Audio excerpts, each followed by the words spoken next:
international assistance.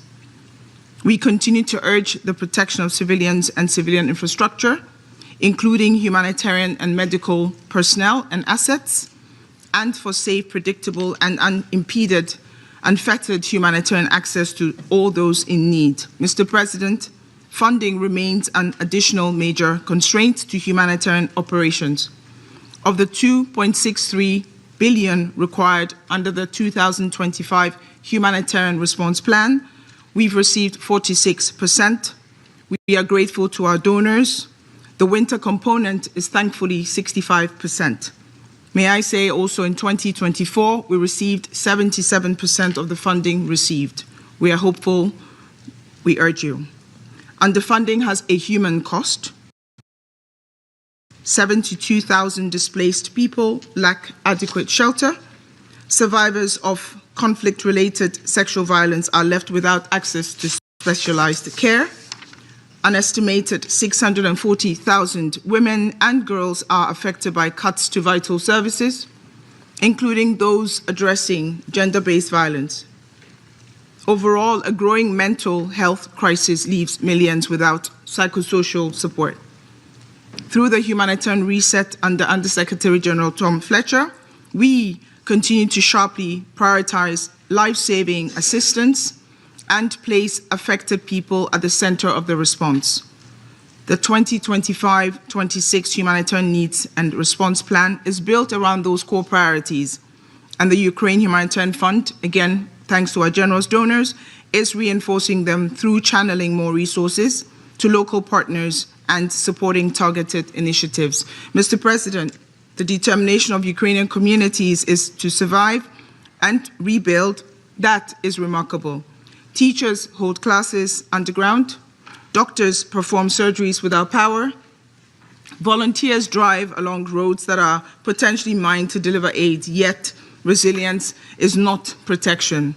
It cannot substitute for safety, dignity, or compliance with international humanitarian law, with international law. This Council and all members have a vital role to play in ensuring that international law is respected, a foundation of international peace and security. You also have a critical role in working toward an end to violence. Without it, human suffering and humanitarian needs will deepen. Humanitarian concerns must remain central to any future ceasefire or political process. The United Nations stands ready to make that happen. I thank you. I thank Ms. Wosono for briefing. I'll now give the floor to those council members who wish to make statement. I give the floor to the representative of Slovenia. Thank you, Mr. President. I wish to thank Ms. Goto and Ms. Wosorno for their briefings and their contribution to the discussion. Mr. President, we are now deep into the fourth year of Russia's aggression against Ukraine, the largest armed conflict Europe has seen since World War II. A conflict that has changed modern warfare, felt first and foremost by the civilians who bear the brunt of it. The latest overnight attack by Russia is a case in point. In one of the deadliest attacks against civilians since the war began, Russian missiles and drones reportedly killed at least 26 people in Ternopil. Slovenia condemns this attack in the strongest possible terms.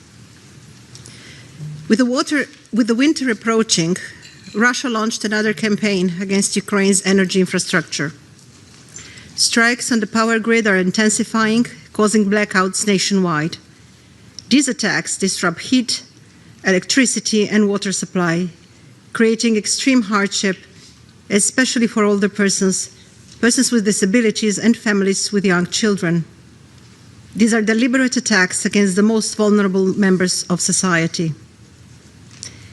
There is a clear pattern in Russia's drone warfare. No one is safe from attacks. Not near the front line, not hundreds of kilometers away. Russia's drones and missiles are the cause of more than half civilian casualties across Ukraine. Especially short-range drones surpass the impact of any other weapon type. They are killing and injuring civilians, striking homes and disrupting essential services. They are creating a coercive environment that has essentially become unlivable and has compelled thousands to flee. The Independent International Commission of Inquiry, in its latest report, concluded that these attacks constitute crimes against humanity of murder and forcible transfer of population. Mr. President, Russia is escalating its war against Ukraine. The numbers could not be clearer. Civilian casualties in Ukraine this year were 27% higher compared to the same period last year. This clearly underlines the urgent need for a full and unconditional ceasefire.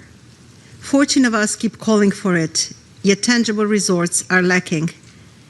Slovenia stands ready to work towards a just peace, one firmly rooted in the principles of the UN Charter, a lasting peace for Ukraine, shaped by Ukraine. We need a decisive next step to end the bloodshed and stop the destruction. We need a ceasefire now. Thank you. I thank the representative of Slovenia for the statement, and I'll give the floor to the representative of Denmark. Thank you, Mr. President. Let me also thank Ms. Goto and Ms. Wosono for their very clear briefings. Denmark welcomes the participation of Ukraine in today's briefing, as well as other affected European countries. The broader regional security situation remains alarming. Denmark is deeply concerned by Monday's explosion on a railway line in Poland. This was an act of sabotage directed against the security of the Polish state and its citizens. Denmark stands in full solidarity with Poland. Mr. President, it is almost 2 months since the Council last discussed Ukraine. Regrettably, Russia's attacks on Ukraine's population and civilian infrastructure have continued unabated, as we have clearly heard from our briefers. Ukraine again witnessed a deadly mass attack on its cities yesterday, with over 500 drones and missiles fired in a single night. At least 25 civilians were killed and 66 injured when their residential block, their home, was hit. We condemn this attack, as we do all attacks against Ukraine's civilians, and express our sincere condolences to the victims. The recent increase in attacks on Ukraine's civilian energy infrastructure is deeply cynical, especially in light of the approaching winter. Deliberately denying the civilian population the means to keep warm, to cook, to light up their homes and access clean drinking water represents a flagrant violation of international humanitarian law. Another troubling development is the attack on electricity substations and transmission lines connected to nuclear power plants in Ukraine. This recklessly threatens the safe operation of civilian nuclear energy facilities. As we prepare to mark the 40th anniversary of the Chernobyl accident, we recall that this fallout did not respect national borders and impacted hundreds of thousands of square kilometers. We call for an immediate halt to these attacks that could lead to another nuclear accident with disastrous consequences. Mr. President, the deadly strike on a kindergarten in Kharkiv on the 22nd of October stands as a symbol of Russia's disregard for civilian lives. 1 person was killed, 9 were wounded, and it was only through the bravery of Ukraine's first responders that 48 young children trapped in the burning building were saved. Unbelievably, that was not the only Russian attack on Ukraine's children that same week. On the 29th of October, Russian artillery shelled the Kherson's Children's Hospital, injuring 9 civilians, including 4 children. Russia's illegal war of aggression is having a terrible impact on Ukraine's children, including the thousands forcibly transferred and deported by the Russian authorities. International monitors and humanitarian organizations need to verify their situation, safeguard their rights, and secure their swift return to Ukraine. It is our duty to act, to defend the fundamental rights of those too young to raise their own voices. On the human rights situation in the temporarily occupied territories, we recall the Independent International Commission of Inquiry's latest report. It documents serious crimes against humanity committed by Russia's armed forces. These independent findings of the most severe violations of international law demand decisive action. Mr. President, months ago, Ukraine offered an unconditional and comprehensive ceasefire. This genuine offer still stands. Russia, on the contrary, has only offered empty promises while continuing to attack Ukraine's civilian population. We call on Russia to accept the offer of a ceasefire without delay. Denmark welcomes conversations about peace for Ukraine. Peace talks that can lead to a comprehensive, just and lasting peace. A lasting peace is, however, only possible if it's based on the principles of the UN Charter, in full respect of Ukraine's sovereignty, territorial integrity, and political independence. What is needed is a peace where Ukrainians can live in security, a peace with credible security guarantees to ensure this war cannot restart in the near future, a peace that does not reward the aggressor, leaving other countries constantly wondering if they will be next. Mr. President, let me conclude by reiterating Denmark's steadfast support to Ukraine and by reaffirming our fundamental position. Nothing about Ukraine without Ukraine. Nothing about European security without Europe. Millions of Ukrainian men, women, and children have suffered more than enough for far too long. They deserve a comprehensive, just, and lasting peace. A ceasefire remains the indispensable first step on this path. I thank you. I thank the representative of Denmark for the statement. I now give the floor to the representative of France. Thank you, Mr. President. I'd like to begin by thanking Ms. Kayoko Goto, Acting Assistant Secretary General for Political Affairs, as well as Ms. Edem Wasono, Director of Operations at the Office for the Coordination of Humanitarian Affairs. I thank them for their briefings and for telling us about a conflict that has lasted far too long. Mr. President, a ceasefire is needed. France calls on all members of the Council to unite around a complete, immediate and unconditional ceasefire, which has also been requested by the Secretary-General of the United Nations. It calls on Russia to accept it and to engage in good faith in peace negotiations. The cessation of hostilities is a demand of the vast majority of the international community, as was shown recently by the official positions of the Group of Friends of Peace. Ukraine has repeated many times that it is prepared for a ceasefire. It accepted that in March when it was proposed by the United States. Ukraine has also for months expressed its readiness for peace negotiations at the highest level. Russia, on the contrary, continues to intensify its strikes on Ukrainian territory and multiplies its delaying maneuvers which fool no one. Ending this Russian aggression is a flagrant violation of the principles of the UN Charter. Stopping it is everyone's responsibility. Allowing aggression to achieve its aims would open the door on every continent to aggressive policies of revising borders, in violation of the territorial integrity and sovereign equality of states. Mr. President, the reports the Council has just heard remind us, if it were necessary, of the unacceptable humanitarian situation that Russia continues to impose on Ukrainian civilians. 26 dead, including 3 children and nearly 100 civilians in the city of Ternopil alone during the night of the 18th to the 19th of November. A few days earlier, a hospital and an embassy were hit in the capital in violation of international humanitarian law and the Vienna Convention. Among civilians, Russia also targets journalists. On the 3rd of October, French photojournalist Antony Lalican was killed in a Russian drone strike while carrying out his work and while he was wearing a press vest that clearly identified him. As winter approaches, and as every year since 2022, Russia is relentlessly attacking energy infrastructure. After thermal power plants and gas storage facilities, even electrical substations connected to nuclear power plants are not spared by these strikes, endangering nuclear safety and security, as the Director General of the IAEA has reiterated. By imposing long power outages and sometimes heating and running water outages, Russia is once again seeking to break the resistance of the Ukrainian people. but the Ukrainian people are resisting.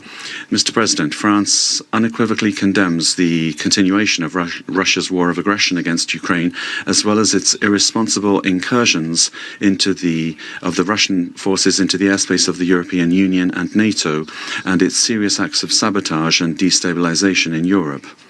France recalls its unwavering support for Ukraine's sovereignty, independence and territorial integrity, reaffirmed yesterday by the United Nations General Assembly. The visit of the Ukrainian president to Paris this week, which enabled the signing of a declaration of intent on the delivery of 100 Rafale fighter jets to Ukraine, shows that France is continuing its commitment, along with all of its partners, to increase its long-term support. We are working towards a just and lasting peace.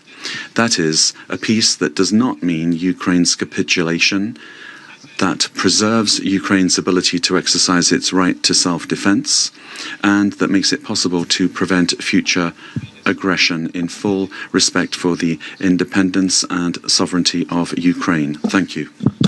I thank the representative of France for the statement, and I'll give the floor to the representative of Greece.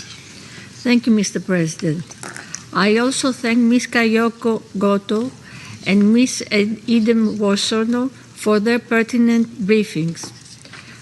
Almost 2 months after our last meeting on Ukraine in this chamber, Russia has intensified its missile and drone strikes on Ukraine. Latest reports indicate direct targeting of residential buildings and other civilian infrastructure across the country, while Ukraine's energy capabilities, with possible severe repercussions on nuclear safety, are being systematically destroyed. The numbers we just heard from our briefers are telling of the plight of civilians in Ukraine, forced by Russia to survive another harsh winter in the cold and in the darkness. For the fourth consecutive year, energy needs are weaponized, with the most vulnerable groups, women, children, and the elderly, bearing the brunt of aggression. More than 3,000 children have been killed or injured in the course of this war. And today, on World Children's Day, we can't help but think of all the children whose lives and dreams were cut short.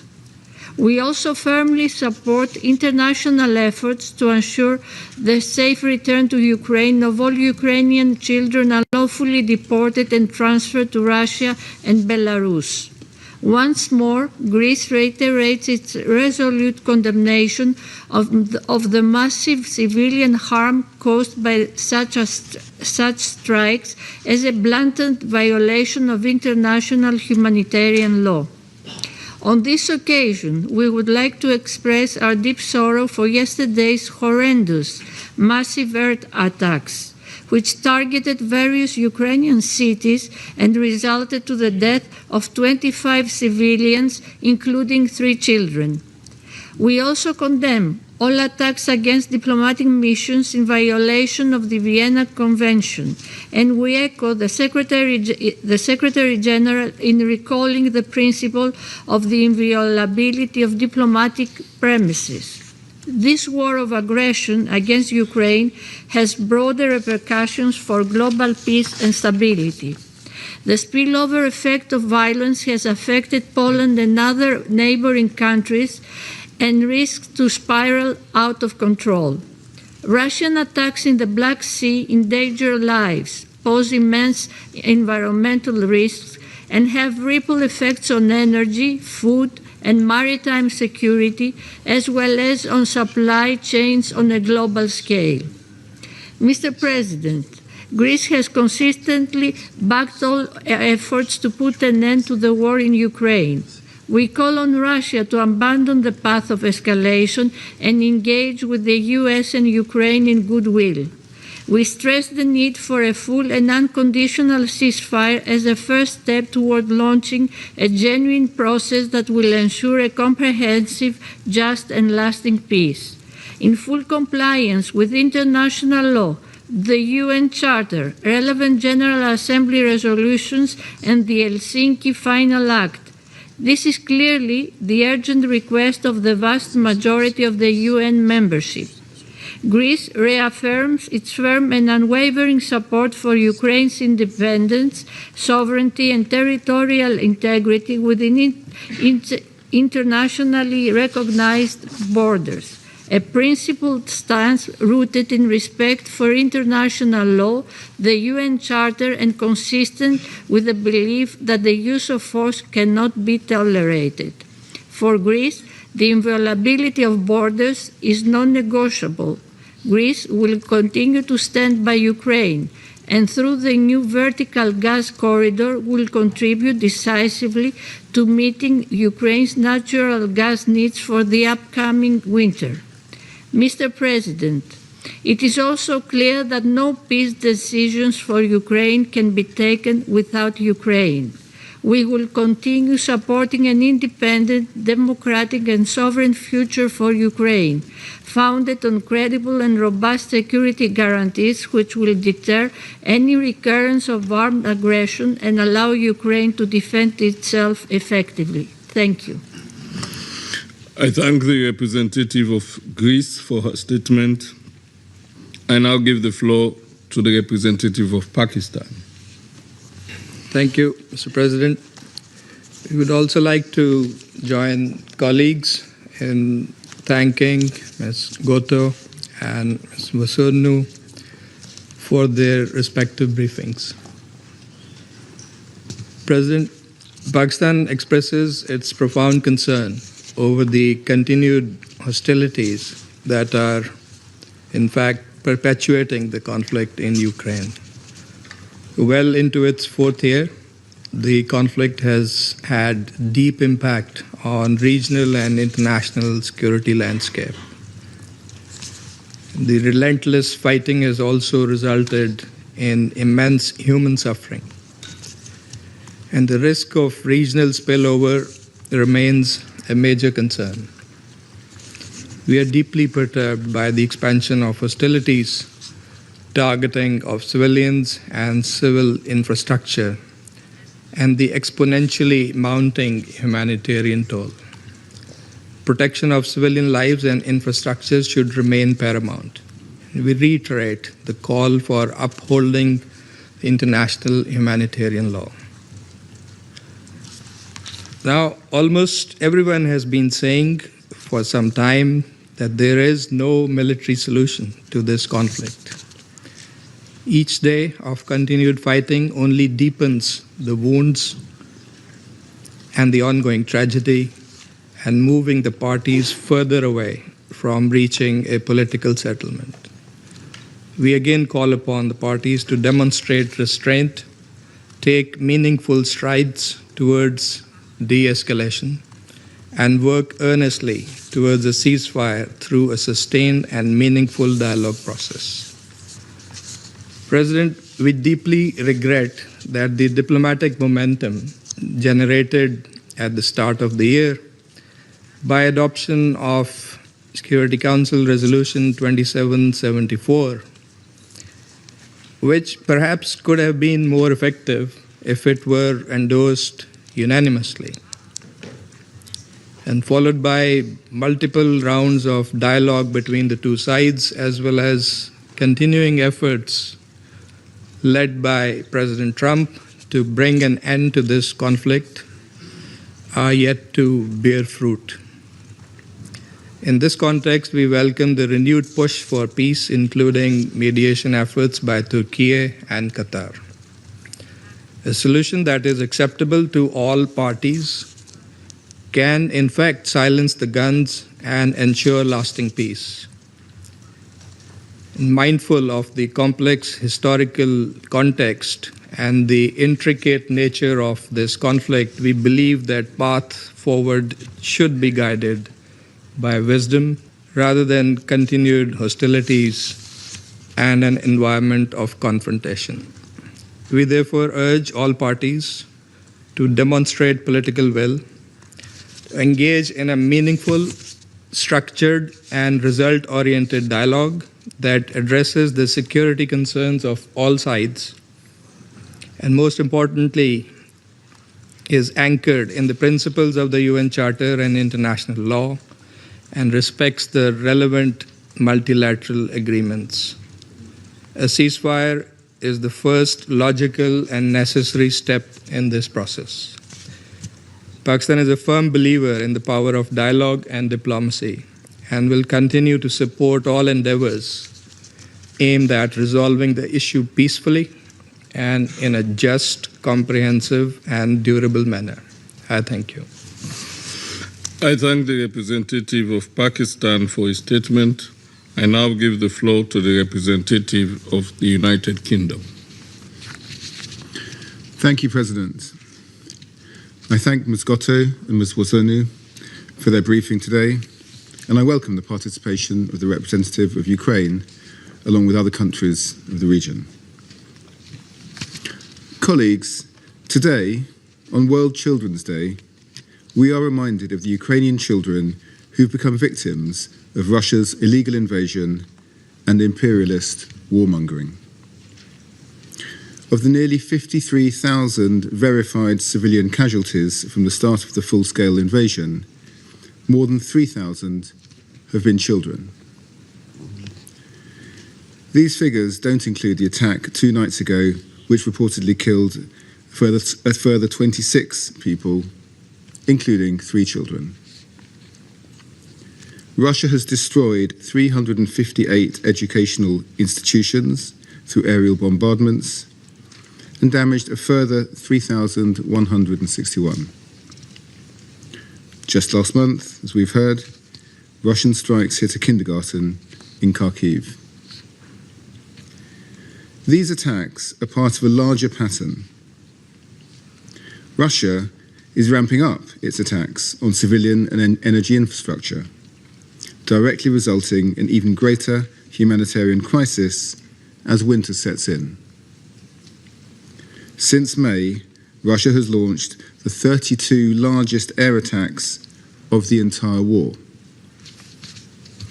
The latest UN Commission of Inquiry on Ukraine report has concluded that Russia's repeated attacks with short-range drones against civilians amount to crimes against humanity and war crimes. But aerial attacks are not the only threat that Ukrainian children face. The Russian government has forcibly transferred children from their homes and communities. This is a naked attempt to erase Ukrainian identity and with it, Ukraine's future.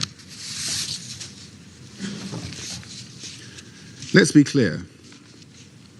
These actions are signs of desperation. Russia's victory is not inevitable. They've been throwing everything at Ukraine, but have made only minor territorial gains in the past 4 years.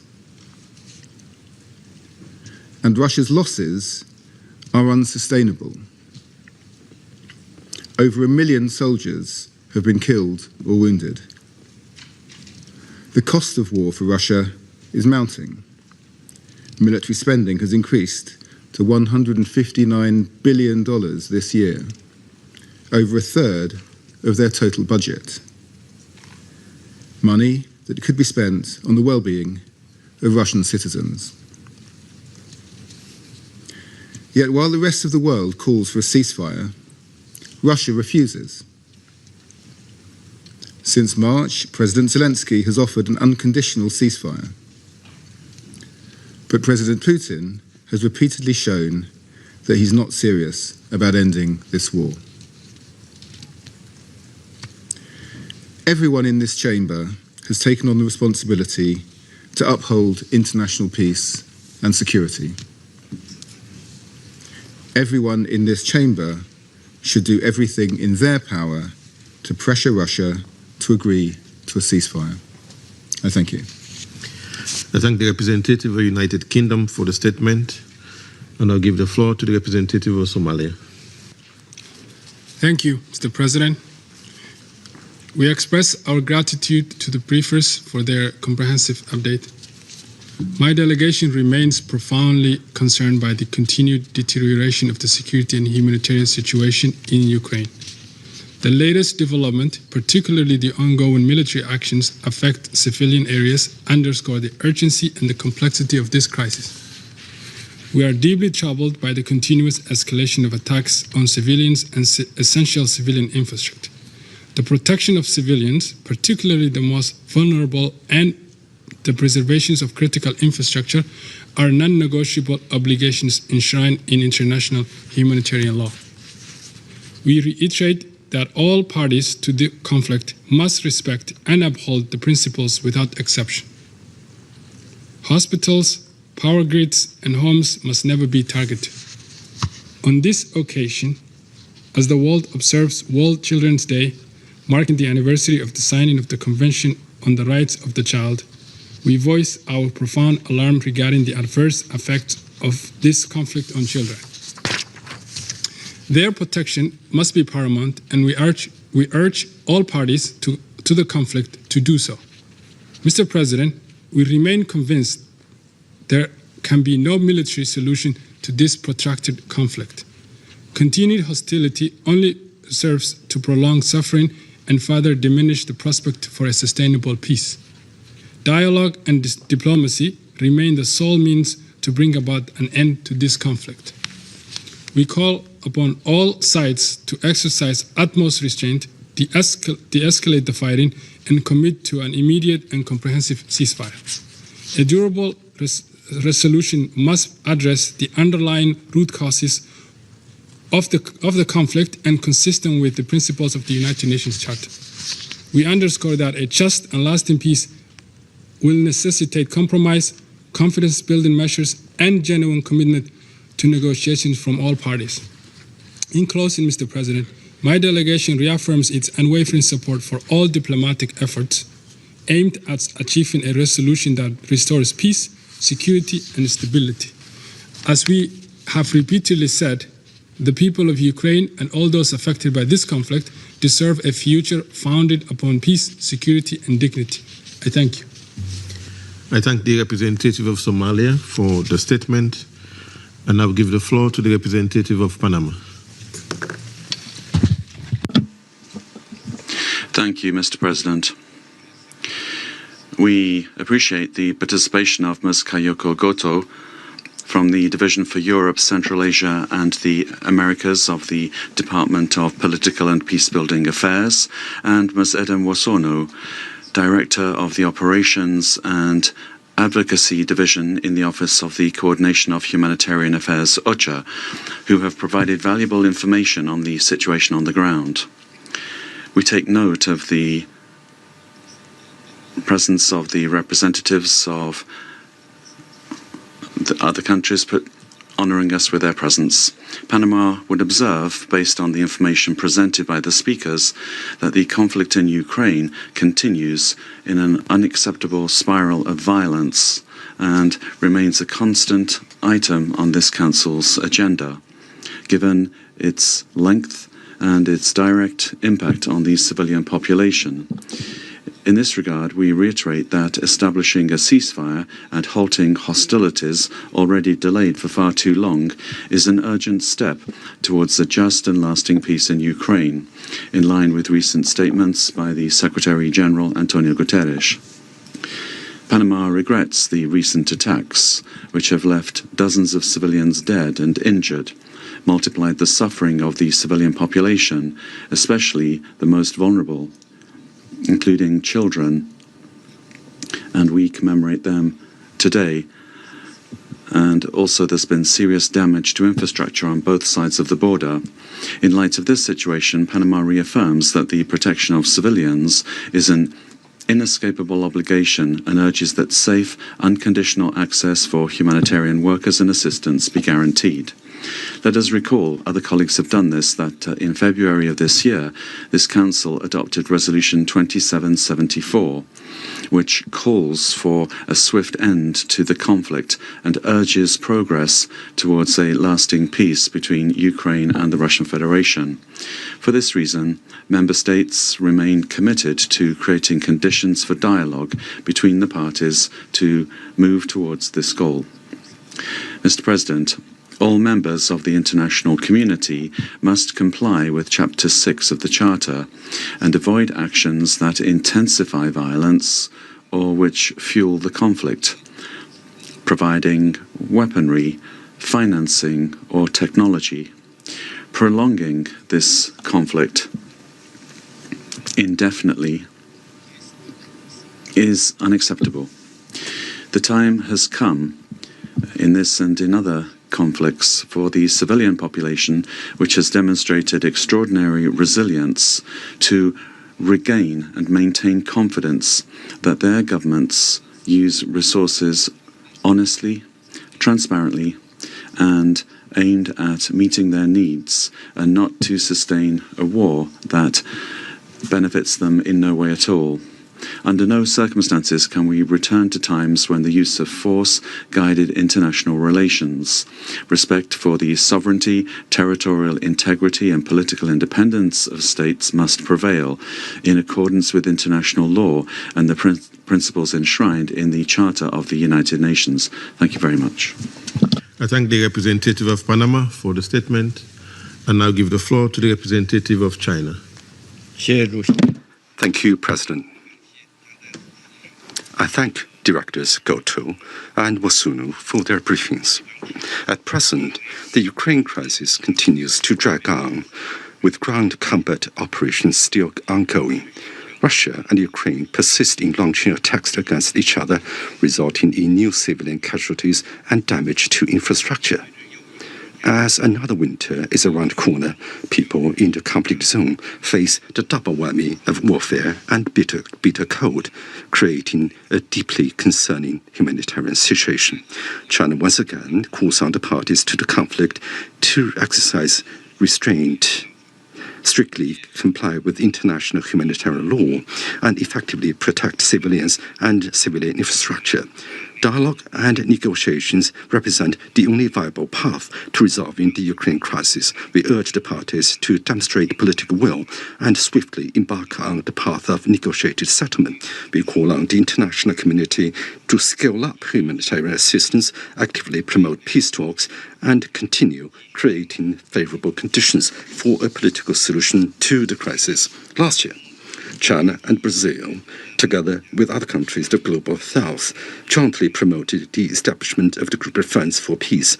Recently, the group held another ambassadorial-level meeting and issued a statement at media stakeout, welcoming the recent engagement and talks held between the relevant parties and calling on all parties to seize the current opportunity and maintain the momentum of engagement and talks.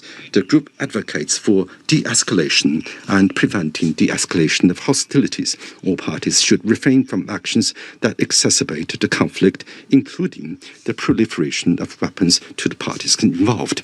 The group reaffirms that the shared goal must be to find a comprehensive, just, and lasting solution, one that addresses mutual concerns of the parties to the conflict and leads to a peace agreement negotiated directly by and acceptable to them.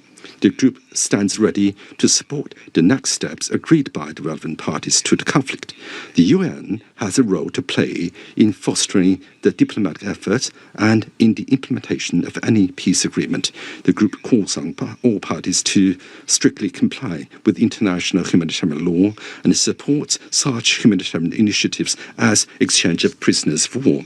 The group expresses deep concern over the negative impact of unilateral sanctions and stresses the importance of safeguarding countries' legitimate right to conduct normal international trade and economic cooperation. President, China's position on the Ukraine issue has been very clear and consistent. We have always followed the fundamental guidance of the 4 shoes proposed by President Xi Jinping, actively engaging with all relevant parties, working tirelessly for peace and striving to promote negotiations.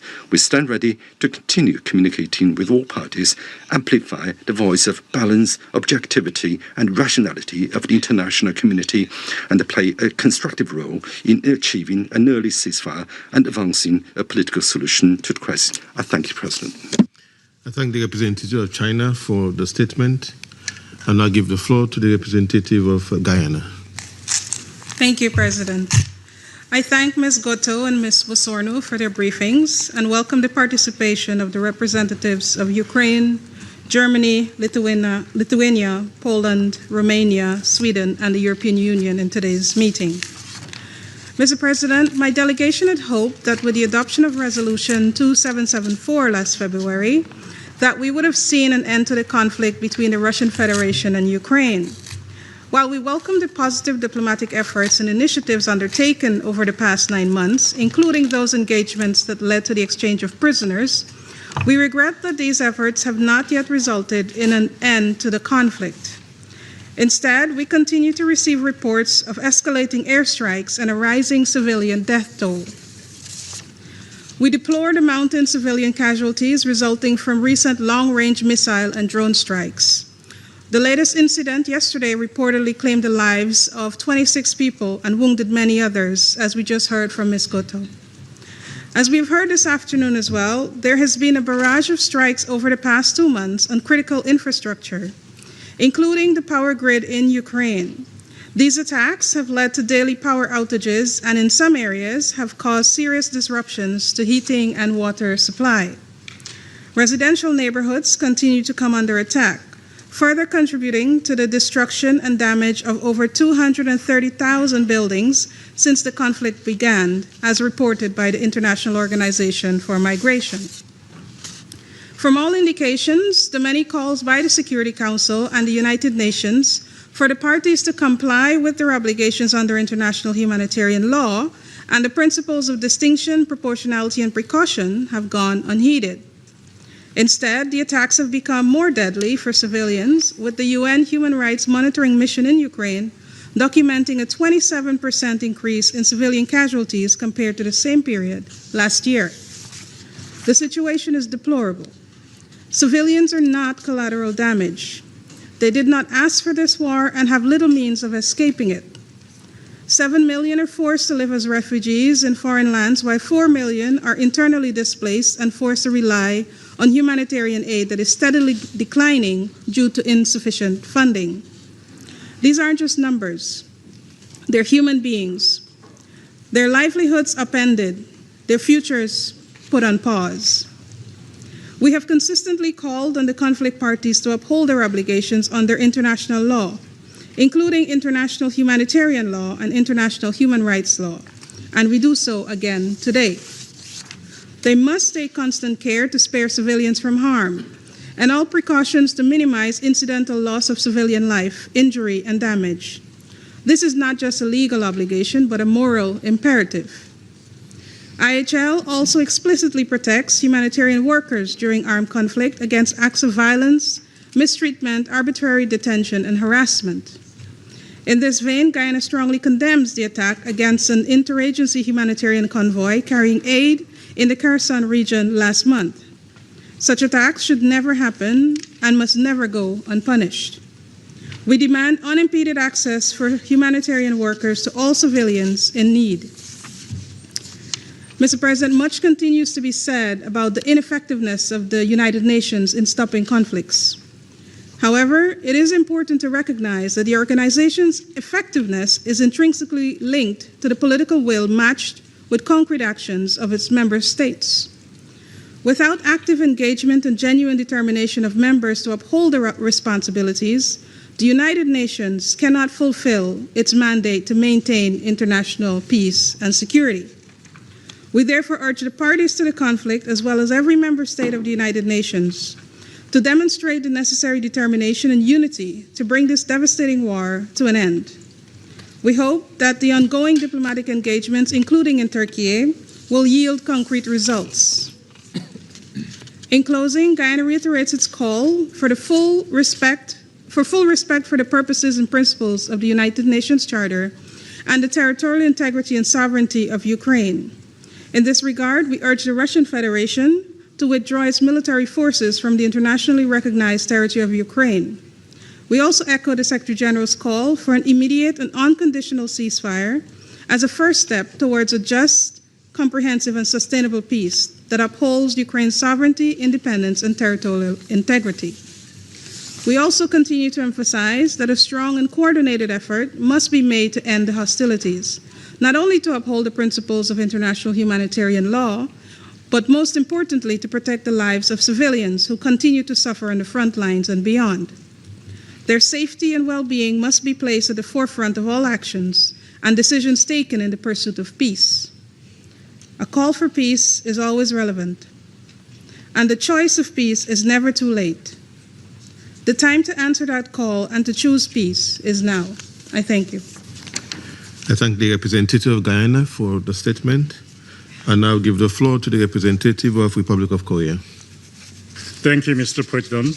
I also thank Director Goto and OCHA Director Osorno for the timely briefing, and welcome the representatives of Ukraine and other European community. After nearly 2 months since our last council meeting on Ukraine, we assembled here today once again, 1,364 days into this ongoing war. As Ukraine families are now gearing up the post-consecutive winter of war, the full gravity of the conflict has continued unabated. And this is occurring despite the clear calls of the international community to end the fighting and forge durable peace, to charter a brighter future for Ukraine, Russia, and the region. Under this backdrop, I'd like to expand on the following key points. First, the Republic of Korea is deeply concerned by the continuance of the war. The indiscriminated targeting of critical infrastructure remains alarming. Residential areas, energy sites, health and education facilities, even cultural locations are not spared, demonstrating the ferocity of this conflict. Attacks against the civilian and civilian infrastructure constitute a violation of international humanitarian law. In this context, we deplore yesterday's deadly attack on western Ukraine side that killed 26 people, including 3 children, in Ternopil. Second, the mounting civilian suffering and tragic humanitarian toll further exemplify the imperative of ending the war and advancing peace. Indeed, the Republic of Korea underlined the vital necessity of pursuing expedient and concrete steps toward a full, immediate, and unconditional cessation of all hostility in line with the Security Council Resolution 2774 to ensure lasting peace between Russia and Ukraine.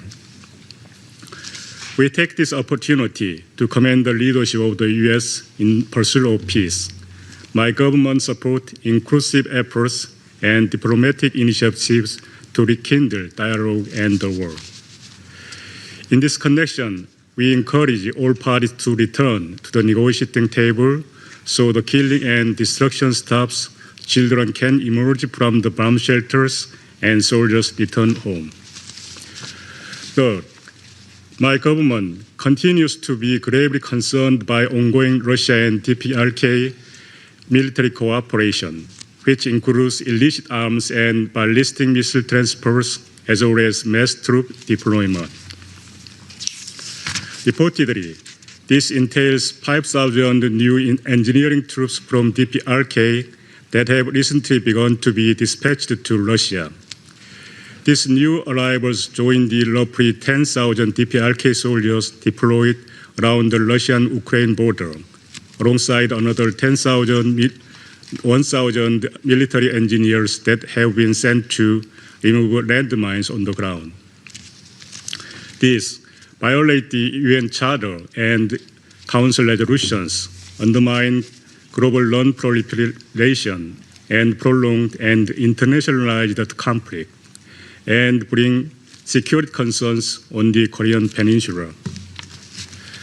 Mr. President, as vulnerable communities prepare the post-dark winter under fire, let us reinvigorate our efforts to end this blood chapter of war and start a new effort of peace. We reiterate our principled call for swift ceasefire and end to all hostility. I thank you. I thank the representative of Republic of Korea for the statement. I'll now give the floor to the representative of Russian Federation.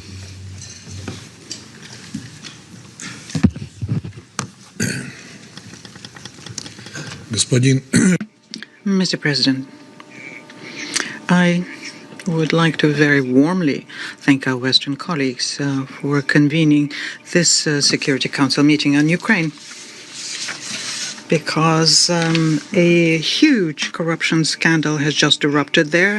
It involves top officials of the Kiev regime. For us, this comes as no surprise. At almost every meeting, we have told you that you are dealing with a thieving, corrupt pack profiting from war with your money.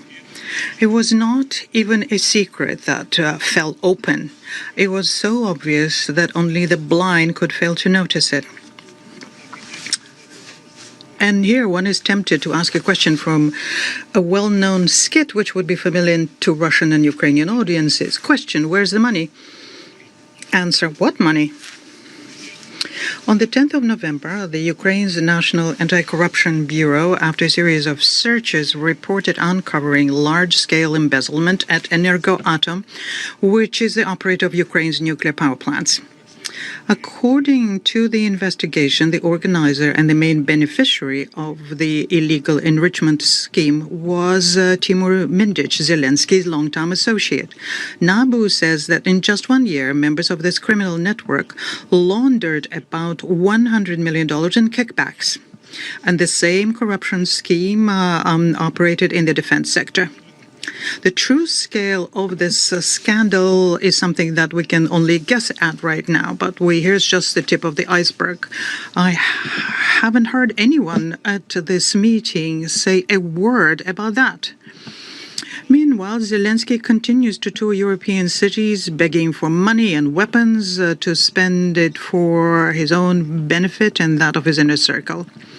But Europe has no money left for Ukraine. Europe needs to rearm its own armies to prepare, as they hysterically claim, be ready for war with Russia by 2030. And where will they get money for Ukraine? Well, they can be stolen by stealing Russia's sovereign assets, for example. But this hasn't worked so far. So they resort to whipping up anti-Russian hysteria to scare and unsettle impressionable Europeans. For example, with alleged Russian drones entering airspace, the UK Defence Secretary John Healey dispatched British fighters and a frigate to monitor the Russian oceanographic vessel called Yantar. No sooner had an incident occurred with damaged railway tracks in Poland committed, according to the Polish authorities themselves, by 2 Ukrainians, than Warsaw declared, clearly without showing any evidence of the fact that the trail leads to Russia, because it was an act of state terrorism carried out by Ukrainians working for Russian intelligence. And the speed of arriving at such conclusions by Polish authorities is truly astounding. We, after all, remember well who was the first to thank the United States in the Biden administration for the Nord Stream terrorist attack. It was Poland's current foreign minister, Sikorski. Now, on the ground situation, the position of Ukraine's armed forces remains dire, not to say catastrophic. Russian troops are successfully advancing on almost all fronts, essentially. According to Russia's Ministry of Defense, in the past week, several towns and villages in Kharkiv, Dnipropetrovsk, Zaporozhye regions was liberated, and in the DPR. Ukrainian military equipment, including Neptune launchers and U.S.-made HIMARS systems, being systematically destroyed, including command posts of the Ukrainian army, fortifications, armored vehicles, ammunition depots, and drone control centers. Supply lines are also being disrupted. Ukrainian units continue to suffer heavy losses and rapidly lose fighting capability.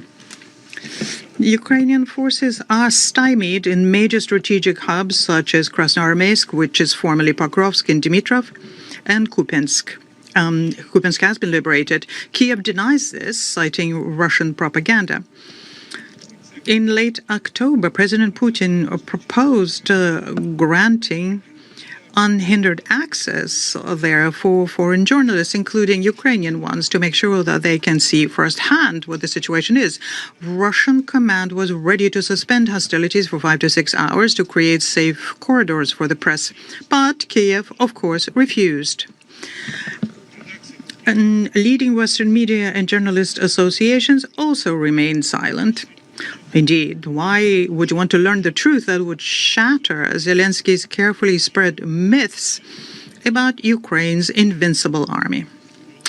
Ukrainian failures are accompanied by very brutal actions against civilians, which remain in contested cities. Nationalists call them Zhdun, those who are waiting. Those who want to stay and then later move to the Russian side. On the 14th of November, 7 civilians killed in the DPR by targeted Ukrainian drone and mortar attacks were trying to evacuate a local priest, his wife, and parish families as they were trying to evacuate. They were methodically hunted down, and then the villagers were prevented from retrieving and burying the bodies as drones continued hunting for them. The fact that Ukrainian forces use civilians as human shields, place command posts in private homes, deploy air defenses in residential areas, conduct military operations in densely populated cities is something that's also being confirmed by foreign journalists now, who can hardly be suspected of being pro-Russian. But deliberate killing of isolated civilians fleeing combat zones is beyond evil, let alone humanitarian law. Between 20th October and 16th of November of this year, 307 Russian civilians were harmed by Ukrainian shelling, 260 people were wounded, including 20 minors, and 47 were killed, and this includes 2 children. Overall, civilian targets in Russian territory during this period received at the very least 13,195 munition rounds. Villages in the Lugansk and Donetsk People's Republics, Kherson, Zaporozhye, Belgorod, Bryansk, Kursk, and Moscow regions were harmed, as well as Saratov, Novorossiysk, and Volgograd were hit. But the UN Secretary General and his spokesperson show neither courage to speak about this nor words to express sympathy for the victims. But they very readily strongly condemn any Russian strikes based on any information, be it verified or not verified, provided to them by the UN resident coordinator in Ukraine, Shmale. We're not at war with Ukrainian civilians. Our forces act with maximum responsibility, striking only military targets, and they're supporting transport, energy infrastructure of Ukraine. According to leaked military documents, Ukraine's armed forces have lost more than 1.7 million troops since the start of the special operation. And this year alone, as of August, that figure was more than 600,000. Massive, irrecoverable losses are indirectly confirmed by body exchanges. When we return thousands of Ukrainian soldiers' remains and only receive about 20-30 bodies in return, it is very clear that Ukrainian troops under these conditions are fleeing en masse. In October alone, the record 21,000 soldiers deserted, which is the equivalent of 4 brigades. To replenish the Для восполнения потерь ведется беспрецедентная по уровню насилия мобилизация. В ход идут закрытие границ, блокировка банковских счетов, приостановка водительских прав и просто отлов людей на улицах. И хотя украинские пропагандисты и тут пытаются свалить все на российские фейки, международные СМИ не смогли проигнорировать неожиданное, но очень красноречивое доказательство. В начале ноября Украину с визитом посетила Анджелина Джоли. Ее охранника задержали прямо у нее на глазах и доставили для проверки в призывной пункт. Всего за пару недель до этого инцидента таким же образом был мобилизован украинский журналист, работающий с британскими корреспондентами из издания «Сан». На этом фоне продолжает обсуждаться снижение возраста для обязательной мобилизации с 25 до 22 лет. 12 ноября мэр Киева Виталий Кличко озвучил эту инициативу в интервью изданию «Политика». Так дело скоро дойдет и до Гитлер-Югенда. Господин председатель, несмотря на окружение значительного количества украинских войск, колоссальные потери, насильственную мобилизацию, угрозы для мирного населения, главарь киевского режима запрещает признавать утрату городов, отдает приказы об удержании позиций до последнего бойца, запрещает отступать. Такая линия украинского руководства не имеет никакого отношения к военной реальности и носит чисто политический характер. Зеленский хочет показать западным спонсорам, что фронт держится, с расчетом на продолжение финансирования войны с Россией. Ему нужны миллиарды долларов для того, чтобы война продолжалась, в том числе для обогащения его и его присных, и сохранялись основания для того, чтобы оставаться у власти. При этом со стороны Киева мы слышим отчаянные призывы о прекращении огня. И это же мы слышим и от европейских подельников Зеленского. Цена этим призывам нам очевидна. Так называемое немедленное и скорейшее прекращение огня необходимо им лишь для того, чтобы терпящие поражение за поражение ВСУ получили долгожданную передышку. Что же касается лицемерных призывов наших бывших европейских партнеров к миру, то режим Зеленского и его кураторы не нацелены на них, а эскалация противостояния в их интересах. Еще на прошлой неделе первый замминотдела Украины, хорошо знакомый вам Кислица, прямо сказал, что Киев официально приостановил мирные переговоры с Москвой. Фактически еще летом украинская делегация перестала реагировать на предложения России, в том числе касающиеся создания рабочих групп по политическим, гуманитарным и военным вопросам. Что же касается нынешних заявлений Зеленского из Стамбула и европейских столиц, то это не что иное, как попытка отвлечь внимание от чудовищного коррупционного скандала. Мы с самого первого дня ясно заявили о целях спецоперации. Неблоковая Украина, ее денацификация, прекращение гонений на все русское, соблюдение прав всех живущих там граждан. Однако подлинного желания Киева сесть за стол переговоров для того, чтобы обсудить ключевые аспекты решения украинского кризиса, мы не видим. Господин председатель, хотели бы в заключение в очередной раз зафиксировать наше принципиальное несогласие с приглашением на сегодняшнее заседание делегаций столь большого числа стран по правилам 37 и 39. Их, помимо Украины, набралось целых 7, и все они целых 6, и все они являются членами либо союзниками НАТО и ЕС. Руководствуется сугубо блоковой дисциплиной, абсолютно никакой добавленной стоимости дискуссии не привносит. Каждый раз эти делегации тратят ценное время Совета, зачитывая, по сути, одни и те же заезженные тезисы, к тому же практически копирующие выступления представителей Евросоюза. Мы категорически против превращения заседаний Совета Безопасности в ток-шоу с целью под камерой отработать методичку для своей внутренней аудитории. Считаем, что такой подход подрывает авторитет Совета. Благодарю вас. I thank the representative of Russian Federation for the statement, and I give the floor to the representative of the United States.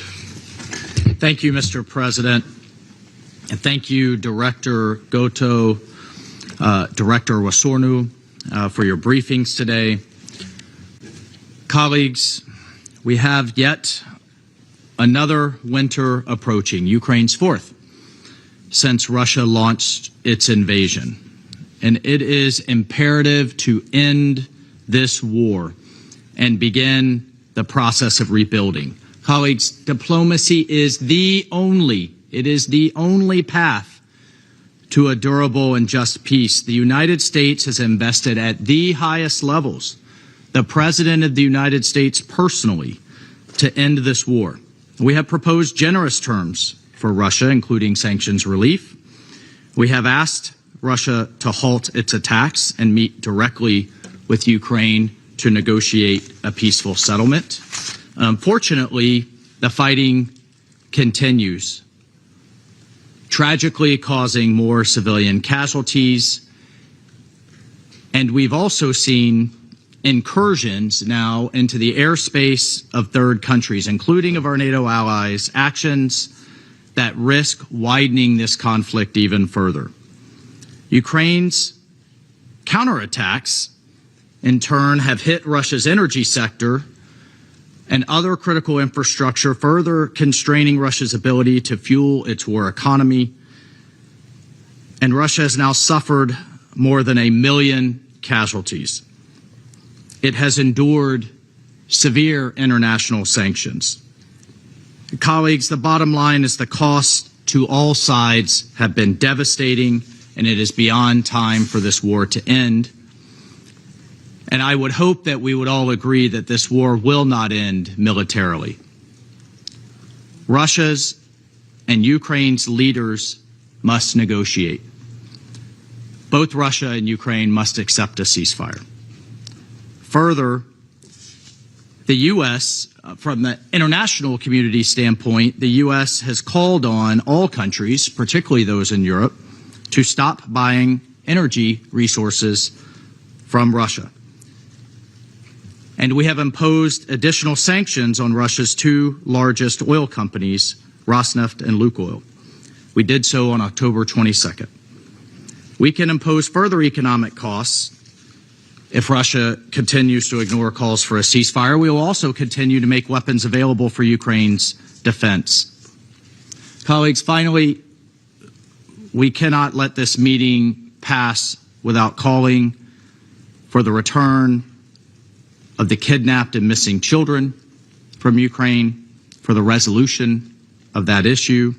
And colleagues, under President Trump's leadership, the United States will continue to pursue a path to peace in Ukraine. We ask all UN member states to join us in supporting these efforts, calling for a ceasefire, and ending this war.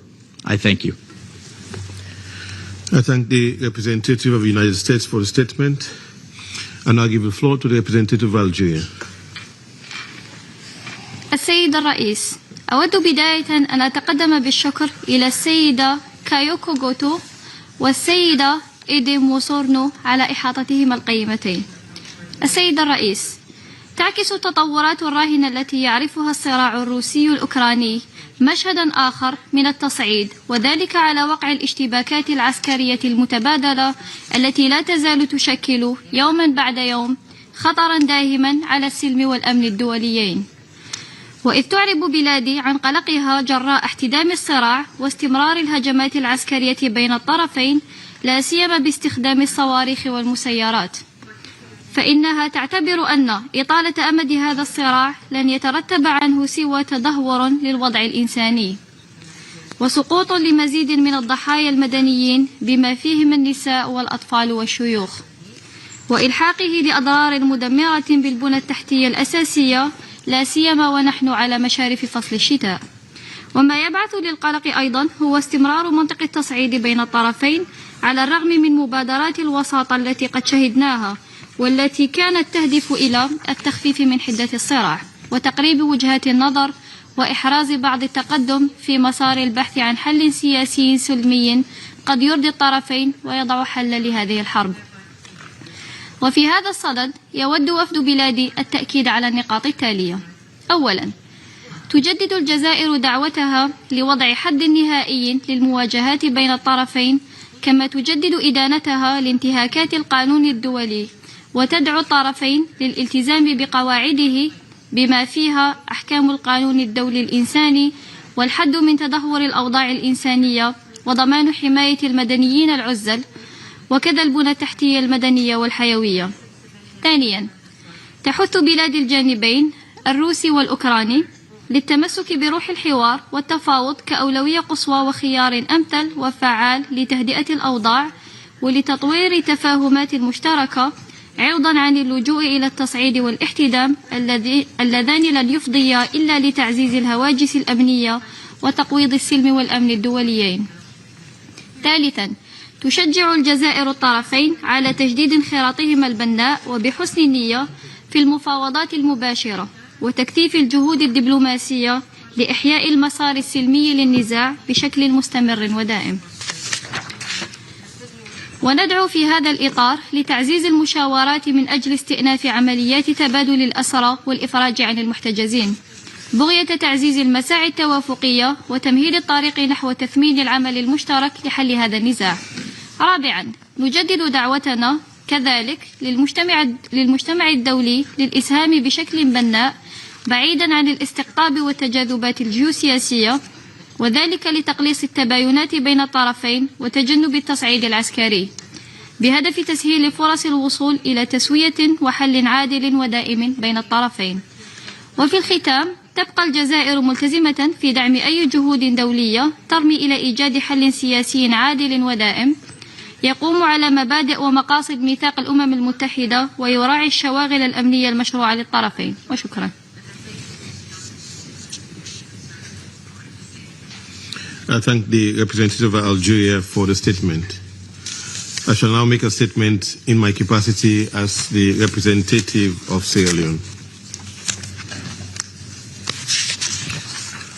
Colleagues, Sierra Leone notes the imperative of lasting peace and stability in Ukraine and the wider European region. This meeting must therefore support the path to peace through dialogue. I thank Officer in Charge Kayoko Goto and Director Edem Wosono for their briefings. As the Russian-Ukraine conflict enters its 1,365th day, the civilian population continues to suffer. The United Nations Monitoring Mission in Ukraine has reported that civilian casualties from January to October 2025 has been significantly higher than the same period last year. With at least 14,500 civilians in Ukraine killed since February 2022, it is way past time for the conflict parties to engage in diplomatic dialogue to seek a cessation of hostilities and work towards a political solution to end the conflict. As we have heard from our briefers today, the intensified use of long-range missiles and drones in heavily populated areas of Ukraine continues to result in fatalities and injuries for civilians, including children. The drone attack on a kindergarten in Kharkiv last month, which resulted in 1 death and over 9 injuries, and for which we can only hope the innocent children who had to be evacuated to shelters can recover, is emblematic of the dire impact of this conflict. The horrors of war faced by millions of children in Ukraine, as well as in Russia, should serve as an impetus for the conflict parties to respond to a continuous call for an immediate ceasefire and a lasting peace through dialogue by the members of the Council. Sierra Leone is particularly concerned that as fighting continues for a 4th winter of sub-zero temperatures, the people of Ukraine face heightened risk of death and suffering. The deliberate targeting of energy infrastructure in this conflict has resulted in widespread destruction of the country's power grid, which is reportedly operating at 1/3 of its generation and transmission capacity. Increased power outages and prolonged disruption of heating, electricity, and water supply further endanger the lives of the elderly, disabled, and millions of displaced persons, deepening the humanitarian crisis. Attacks and damage to energy facilities have further disrupted learning for the millions of children in Ukraine who are enrolled in online learning. The targeted attack on civilians and civilian infrastructure that have characterized this conflict as serious violations of international humanitarian law.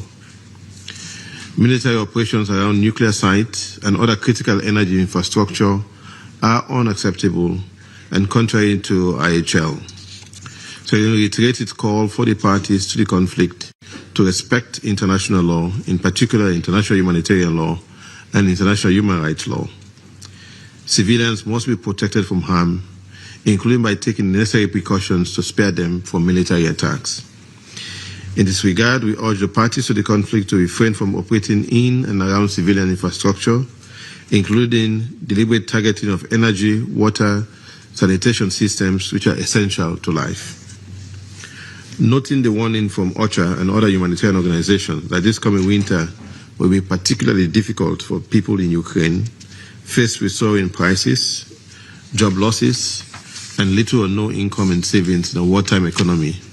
So it calls for urgent and increased support for the humanitarian response plan, including the winterization aid plans that provide cash assistance, food, water, medicine, and essential vital supplies to millions of people.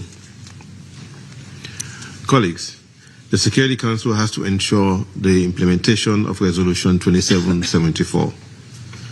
After almost 4 years of fighting, it is clear that this conflict will not address the legitimate concerns of the parties without negotiations.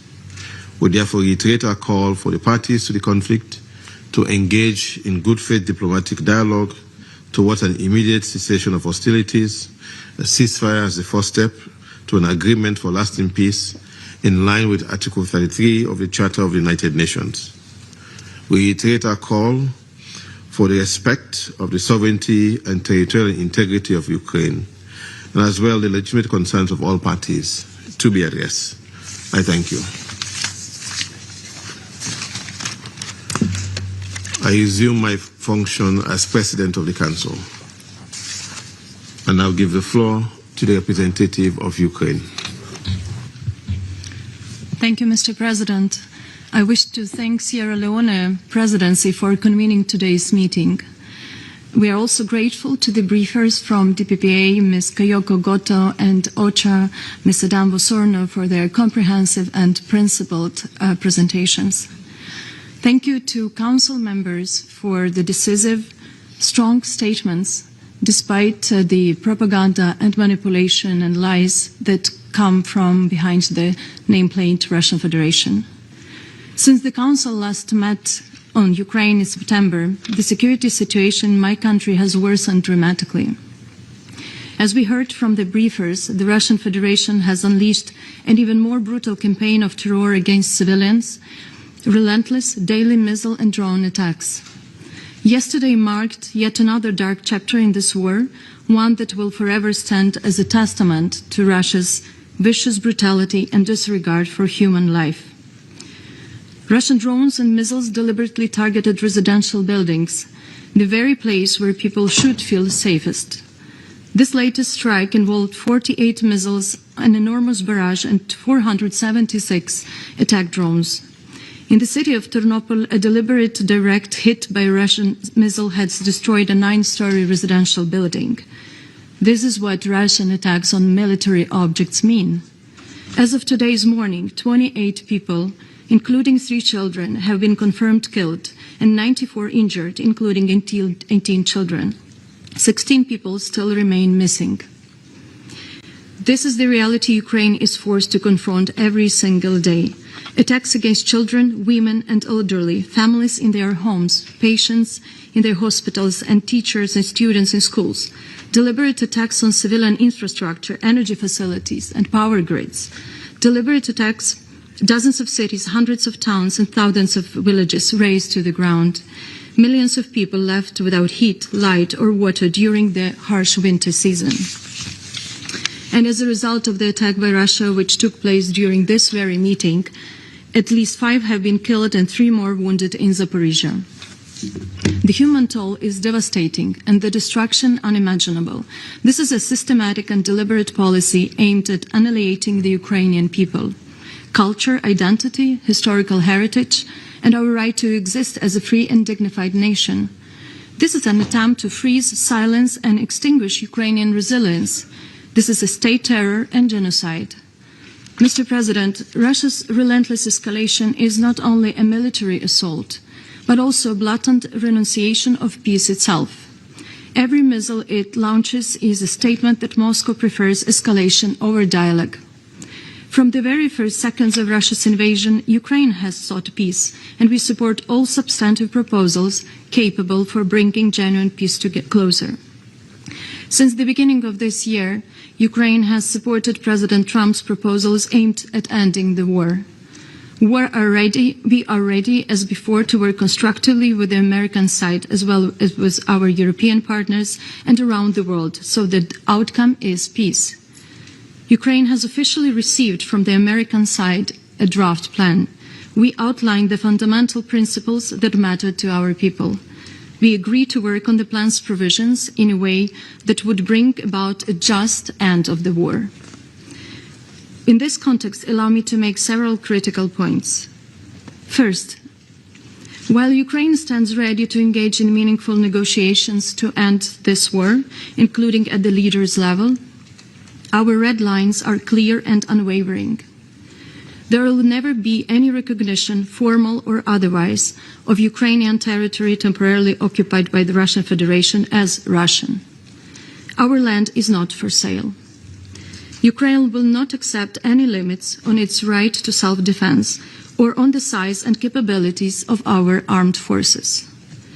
Nor will we tolerate any infringement on our sovereignty, including our sovereign right to choose the alliances we want to join. Any genuine peace process must respect a fundamental principle: nothing about Ukraine without Ukraine, and nothing about Europe without Europe. And let me be equally clear, we will not reward the genocidal intent that underpins Russian aggression by undermining our identity, including our language. Second, support for Ukraine is indispensable. Peace requires strengthened security and sustained financial assistance to Ukraine. Reinforcing Ukraine's defense capabilities is not an escalation. It is the only path to compelling Russia to engage constructively in international peace efforts. In this regard, we express profound gratitude to all partners and allies. This support is an investment in the rules-based international order and global peace. Third, the Kremlin regime will not stop unless it is stopped through unyielding and concerted pressure. There is only one realistic path to ending this war. Russia must be compelled to retreat, economically, politically, and militarily. If we fail to stop Russia now, its aggression will not end with Ukraine. It will continue to export war, occupation, and repression. It will commit more atrocities, torture, inhuman treatment of civilians and prisoners of war, widespread sexual violence, the abduction of children, the destruction of cultural heritage, and environmental devastation. Europe has lived through this before, and we must not dare forget those lessons. History will be a merciless judge if Russia is eventually rewarded of its war of aggression instead of held accountable. Fourth, the end of the war and the role of this Council.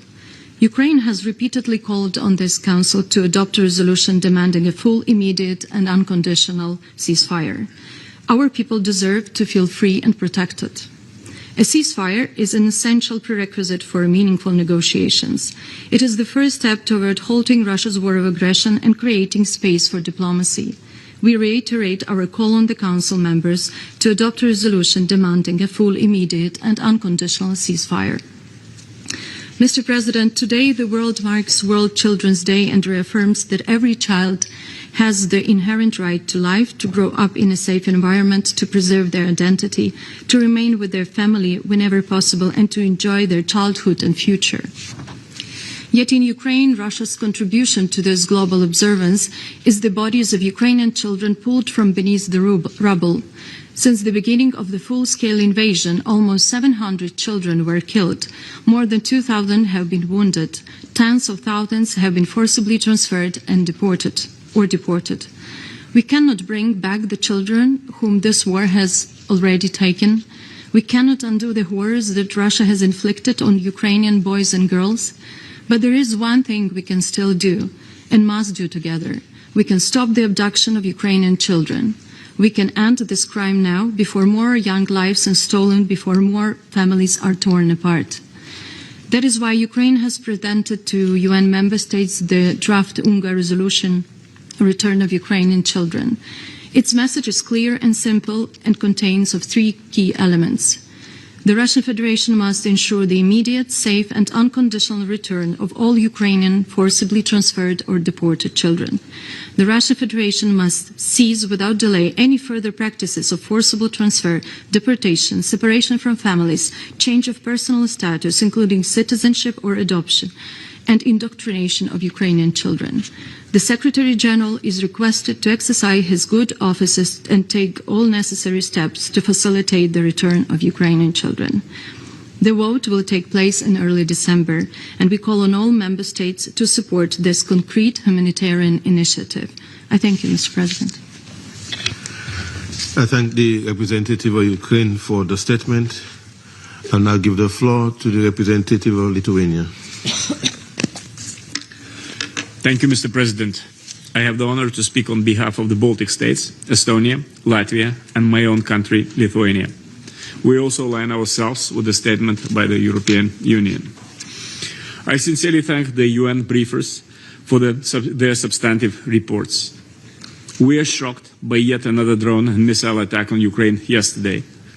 Russia fired 476 drones and 48 missiles that killed 25 people and in an apartment building in the city of Ternopil, with about 80 others wounded. We reiterate our full support and gratitude to the UNDP Resident Coordinator Matthias Schmale and his team, as well as UN agencies providing humanitarian assistance across Ukraine in the extremely dangerous environment. The Baltic states strongly condemn Russia's continuous daily attacks on Ukraine, striking and killing civilians, bombing hospitals, schools and kindergartens, targeting energy infrastructure and triggering more power outages across the country. These are blunt violations of international law. The UN Human Rights Monitoring Mission in Ukraine has verified that in October, at least 148 civilians were killed and 929 injured. The casualty rates continue to increase by 27% compared to last year until November. This reflects a sharp escalation in violence against civilians and critical civilian infrastructure, and is especially worrying with the upcoming winter. Such attacks constitute war crimes and deprive civilians of elementary humanitarian needs and fundamental rights. For 4 years now, Russia is continuing its terror against civilians.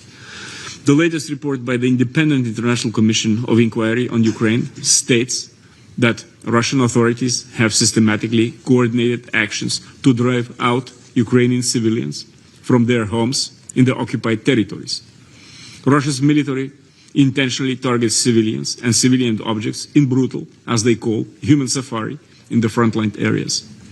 Russia also has forcibly conscripted Ukrainians in the territories it occupies, mobilizing high numbers of the residents into the ranks of its armed forces. The Baltic states continue to be particularly alarmed by the continuous forcible transfer and deportation of Ukrainian children to Russia and Belarus. We therefore firmly support Ukraine's resolution addressing the situation of Ukrainian children and the urgent need to ensure their safe return. Mr. President, we are equally alarmed by the horrendous treatment of Ukrainian prisoners of war amid consistent reports of torture, ill treatment, and summary executions. Such a treatment is a war crime and must be prosecuted accordingly. We are also concerned by the growing number of uses of ammunition containing hazardous chemical against Ukrainian military personnel in violation of Chemical Weapons Convention. Moreover, the attacks on the substations of the nuclear power plants show blatant disregard of nuclear safety and security in Ukraine. In October, due to the Russian strikes, all Ukraine's operating nuclear power plants had to revert to emergency generators. Russia systematically destroys Ukrainian energy infrastructure with the aim of creating unbearable living conditions for the civilian population, particularly during the harsh winter season. We call on the member states and UN institutions to continue their assistance for the maintenance of the critical energy infrastructure of Ukraine. The Baltic states will continue to support Ukraine's energy infrastructure, including supplying the necessary equipment. Mr. President, Russia's aggression is no longer confined to Ukraine's borders and is spilling across Europe. Russian nationals, shadow fleet operators, and other agents are conducting sabotage and engaging in clandestine activities. We recall the recent council meetings on drones in Poland and fighter planes in Estonia. On behalf of my own country, I would like to reiterate the persistent and provocative actions of Russia's ally Belarus, as I have recently written in a letter informing the Security Council. The Baltic states called on the Council members to condemn the ongoing hybrid operations by Russia and its supporter Belarus, as they may lead to the further escalation. These irresponsible and dangerous actions must be ceased immediately. Mr. President, for months, Russia has rejected all calls by the international community to stop its war. 9 months ago, the Security Council, including Russia, adopted a resolution calling for a swift and to the conflict and urging a lasting peace between Ukraine and Russia. Already in March, Ukraine committed to an immediate, full and unconditional ceasefire. Russia is the only obstacle to peace in Ukraine. Russia can end the war now, stop its military actions, and participate in meaningful negotiations. We reiterate our support to the US President Donald Trump's efforts and his call to begin direct negotiations to end Russia's war once and for all. The Baltic states call on Russia to stop the war immediately, agree to the ceasefire, and start meaningful negotiations. We urge all UN member states to increase pressure on Russia by strengthening the sanctions and by providing greater political, military, and humanitarian support to Ukraine. The Baltic states reaffirm our strong commitment to Ukraine's sovereignty, independence, and territorial integrity, and we will continue to provide Ukraine with lasting support to achieve an immediate, comprehensive, just, and sustainable peace in full compliance with international law, including UN Charter. I thank you. I thank the representative of Lithuania for the statement, and I give the floor to the representative of Poland. Mr. President, let me thank Sierra Leone for convening this meeting and our briefers for their updates and informative briefings. Mr. President, the permanent member of this Council, the Russian Federation, persists in making a travesty of its presumed role as a guardian of international peace and security. More than 1,300 days into a full-scale invasion of its peaceful neighbor, Moscow has now launched one of its fiercest offensives in months. We are witnessing heavy strikes in frontline locations, attacks on residential areas, destruction of critical infrastructure, torture and killing of detainees, and continuous deportation of Ukrainian children. As we all heard today in the interventions, yesterday at least 25 people were killed, including 3 children in the missile drone attack on the city of Ternopil. Russia carried out this attack against the civilian apartment blocks. They directed missiles and drones into the people's homes. Mr. President, 2 months ago, the Council met at the request of my country, following Russia's violation of the Polish airspace with its drones. Now we are facing another major escalation, of which I would like this Council to be rightly informed against the Russian disinformation. On November 15 to 16, 2 acts of diversion targeting Polish railway infrastructure occurred, including the blowing up of a section of the track on the Warsaw-Lublin route, which is crucially important for the delivery of the aid, including the United Nations assistance, to Ukraine. According to the investigation, these were intentional actions aimed at causing a railway disaster. Many people's lives were put at risk. These were the most serious acts of sabotage against Poland since the beginning of Russia's full-scale aggression against Ukraine. Fortunately, a tragedy was averted, but another line was crossed. These actions are evidence of how Russia is spreading its aggression into other countries in the region. 2 saboteurs were promptly identified as, of course, individuals bearing the Ukrainian passports, but one of them was sentenced already in May 2025 by Ukrainian court of an act of sabotage committed on behalf of the Russian security services. The other one was of Donbas origin. Both fled from Ukraine to Belarus, where they were also went after committing the sabotage operation in Poland. As predicted, the incidents are being followed by the Russian propaganda and disinformation, conduct we witnessed all too often in this chamber also today.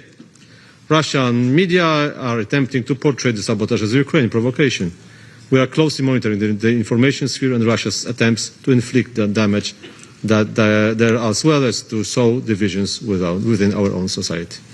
Mr. President, all this is happening in defiance of diplomatic initiatives, especially those led by the United States and President Trump, and despite the will of the international community repeatedly expressed here at the UN. Russia has consistently chosen war over peace, destruction over building, and death over life. For self-interest elites in the Kremlin, the massive loss of life, even among Russian soldiers, and the deepening economic crisis at home are of no importance. Moscow shows no interest in halting its unprovoked aggression against Ukraine and even rejects a ceasefire. We will, however, continue to support a just peace in Ukraine, one that is acceptable and supported by Ukraine as a victim of aggression, and in accordance with the principles of international law. We must hold Russia accountable for its actions and deter future wars in our region and beyond. Mr. President, Ukraine's reconstruction will remain our high priority, Poland will host the Ukraine Recovery Conference in 2026, aiming to strengthen the coordination of reconstruction efforts and mobilize the support of all international partners in order to accelerate Ukraine's recovery and modernization. Poland will also continue to support the provision of military assistance to Ukraine, as well as economic sanctions against Russia in order to curb its ability to fuel the war. We call on all peace-loving countries to join in those efforts. Russian authorities must be forced into talks by stronger sanctions and by increasing economic cost of war. The alternative is very grim. The Kremlin's imperialist, neo-colonial demands would in fact deprive Ukraine of its sovereignty and re-establish spheres and will re-establish the spheres of influence. We reject the very idea of such spheres of influence. We cannot allow the aggressor to intimidate the international community. And in this conflict, there is only one and sole aggressor, and that's the Russian Federation. Thank you. I thank the representative of Poland for the statement.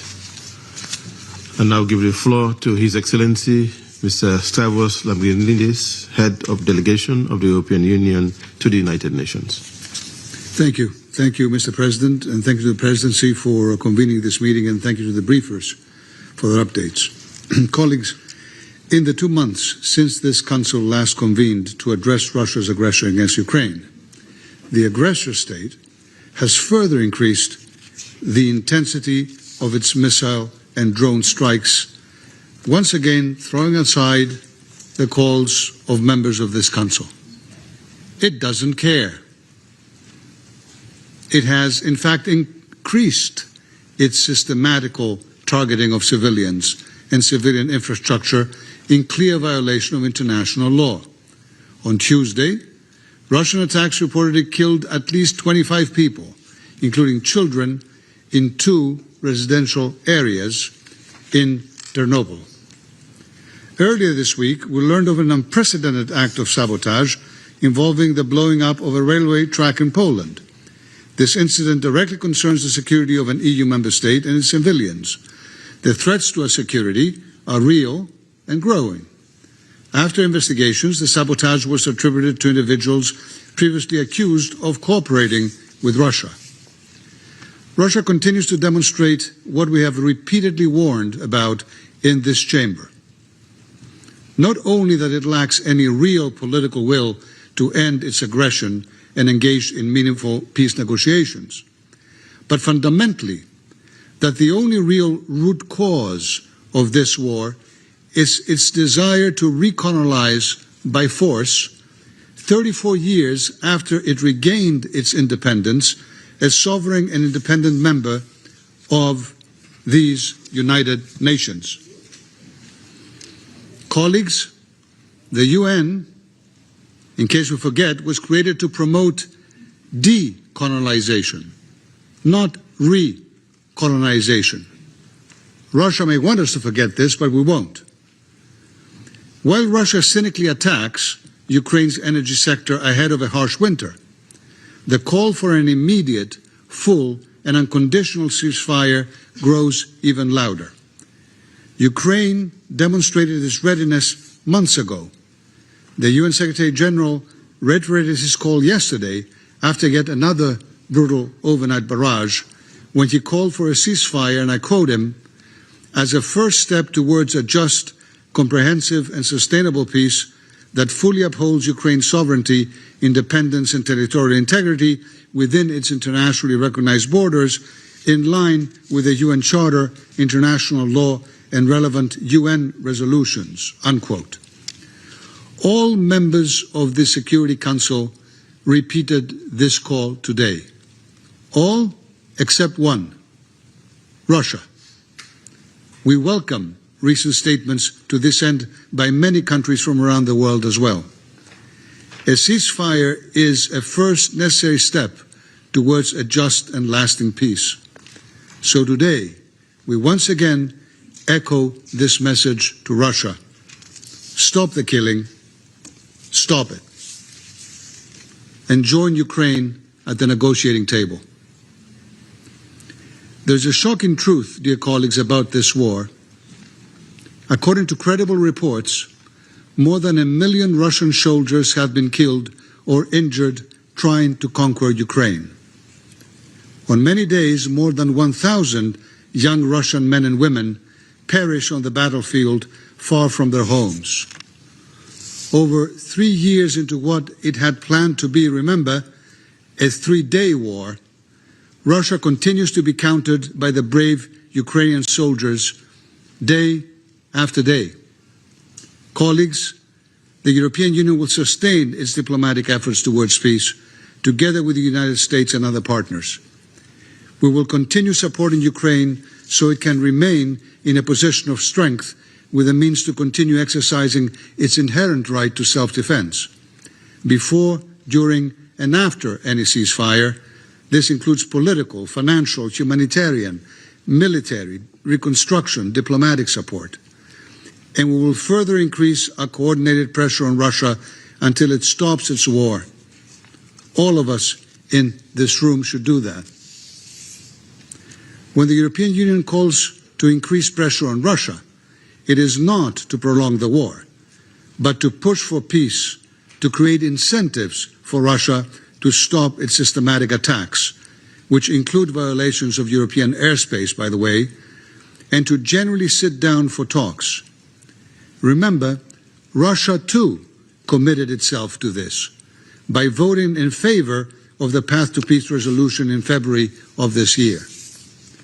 But then again, Russia may feel little compulsion to comply with Security Council resolutions or any other resolutions of the UN if third countries and actors and entities therein continue enabling Russia's war of aggression.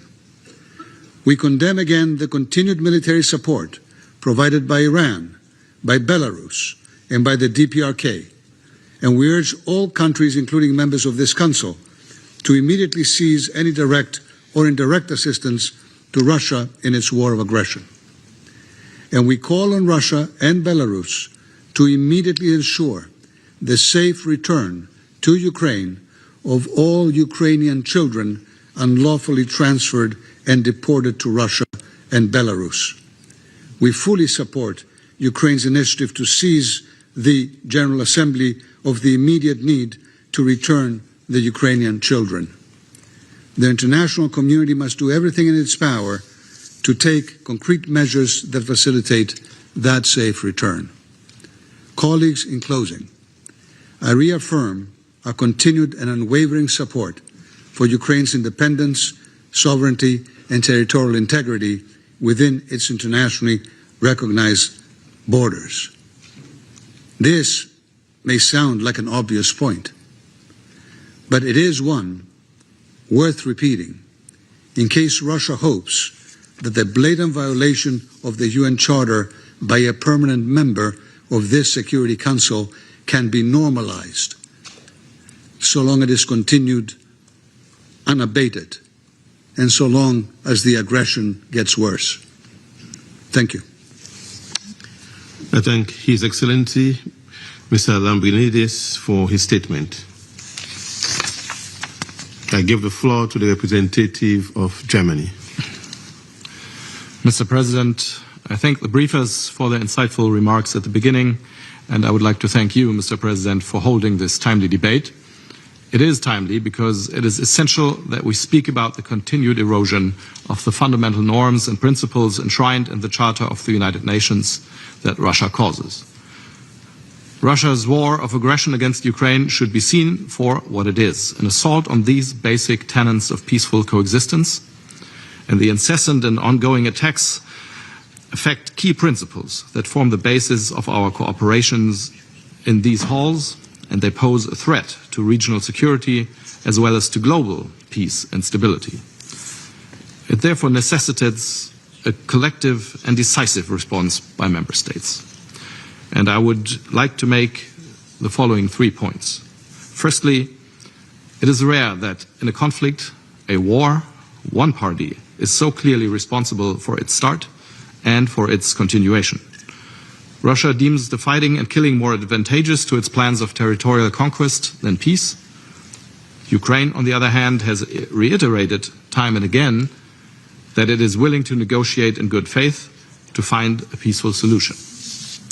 And at the onset of winter, Russia is deliberately targeting civilian infrastructure in Ukraine with rocket and drone strikes, as we've heard.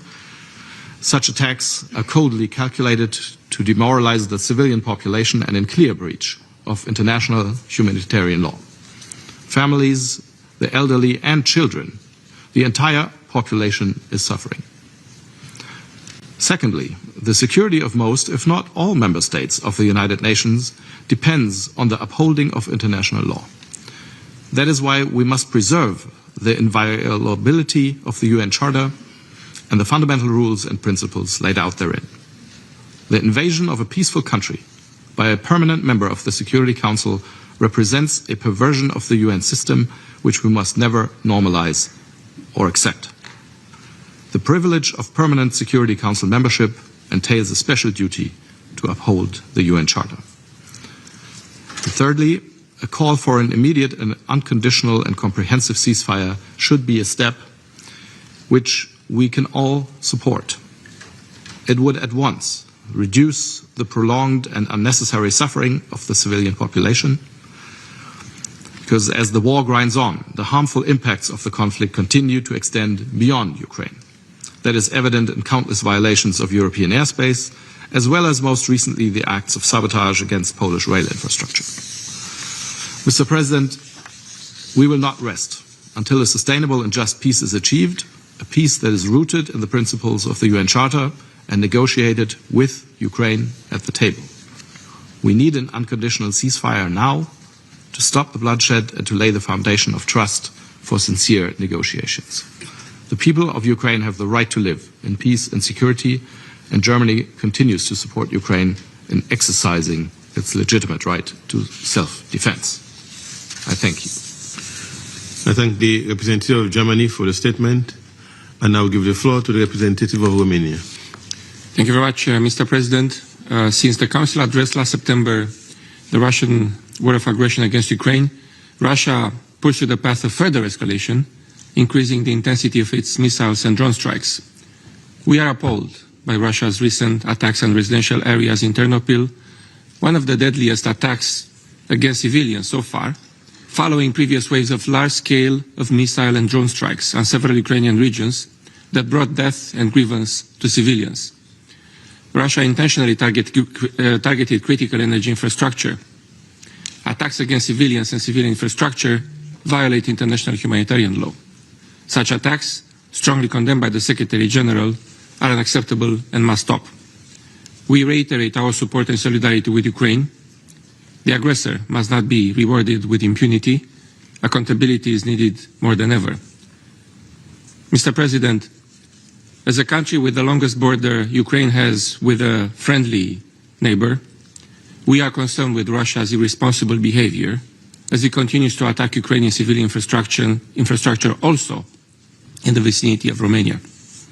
During the night of 10 to 11th of November 2025, an unmanned aerial vehicle of the Russian military forces violated yet again the Romanian airspace. The fragments recovered by the Romanian authorities from the crash site of the aircraft undoubtedly prove its affiliation and involvement in the massive attack that same night against Ukrainian civilian infrastructure located in the vicinity of Romania. The latest violation of our airspace took place yesterday, November 19th. Following another Russian attack on the Danube port infrastructure of Ukraine in the night of 16 to 17 November 2025, an LNG vessel took fire in the Ukrainian port of Izmail on the Danube, just across the border with Romania. In light of the increased risk of a potential explosion, the Romanian authorities took the extraordinary measure of temporarily evacuating 2 nearby villages to ensure the safety of their inhabitants. Russia is a permanent member of this body and is expected to be a guarantor of international law and the UN Charter, and such actions are unacceptable. We strongly condemn the repetitive nature of violations of the Romanian airspace by Russian drones, which poses serious risks for the safety of Romanian citizens, as well as for the security of Romania and the region at large. Mr. President, it is imperative to exert massive pressure to stop this unprovoked war. Romania will fully implement the United States and international sanctions imposed on Lukoil. At the same time, the violation of EU restrictive measures is now a crime and can be punished with imprisonment according to a draft law adopted by the Romanian government just in the past few days. Our long-standing position since day one of the invasion of Ukraine is clear. The achievement of a comprehensive, just and lasting peace needs to be in line with the UN Charter and the principle of sovereignty, independence and territorial integrity.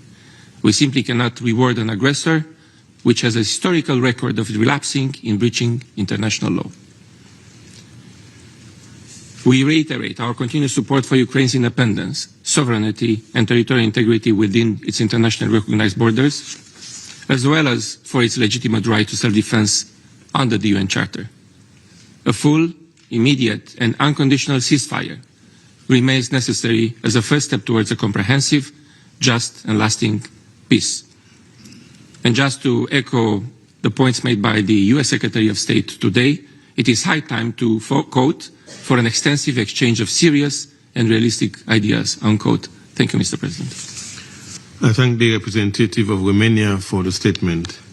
I'll now give the floor to the representative of Sweden. Thank you, Mr. President. I have the honor to speak on behalf of the 5 Nordic countries, Denmark, Finland, Iceland, Norway, and my own country, Sweden. We thank DPPA and OCHA for the briefings, and we commend the bravery and professionalism of all humanitarian workers.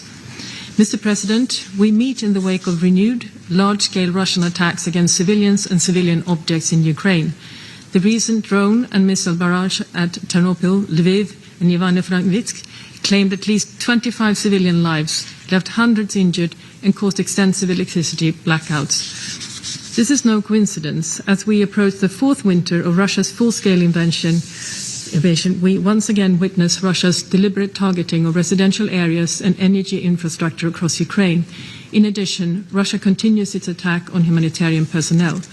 On the 14th of October, 4 clearly marked UN trucks were struck by Russian drones as they delivered aid to Kherson. The UN has confirmed this attack. The purpose of Russia's recurring assaults is clear: to destabilize, to deepen humanitarian suffering, and to erode the resilience of the Ukrainian people. In essence, it's a systematic strategy of terror against civilians, aimed at fulfilling Russia's political objective, the subjugation of Ukraine or the annexation of its sovereign territory. Yet, as in previous years, Russia will fail. We remain in awe of Ukraine's resilience. Mr. President, on the 21st of October, the Independent International Commission on Inquiry released another report on Russia's continued violations of international humanitarian law. The report concludes that Russia's targeted drone strikes against civilians form part of a coordinated policy that not only constitutes war crimes, but even more gravely amounts to the crimes against humanity of murder and the forcible transfer of population. We cannot allow these attacks to be met with impunity. There must be accountability for the crimes committed against and within Ukraine. Appeasement or a lack of action would only embolden the aggressor and risk sowing instability elsewhere. Mr. President, the Nordics will continue to support Ukraine in its pursuit of a just and sustainable peace in accordance with international law and the UN Charter. The Nordic countries do not recognize spheres of influence nor territorial acquisitions through the use of force. We urge Russia to immediately cease its aggression and to comply with international humanitarian law. Russia must protect civilians and humanitarian workers, return the forcibly transferred and unlawfully deported children, and it must accept that Ukraine, like any other country, has a sovereign right to choose its own future. President, to sum up, Russia's actions demonstrate a clear lack of genuine intent to pursue peace. We must remember that this is a Russian war of choice. If President Putin so wished, he could cease the aggression and end the war tomorrow. Thank you. I thank the representative of Sweden for the statement. There are no more names described on the list of speakers. The meeting is adjourned.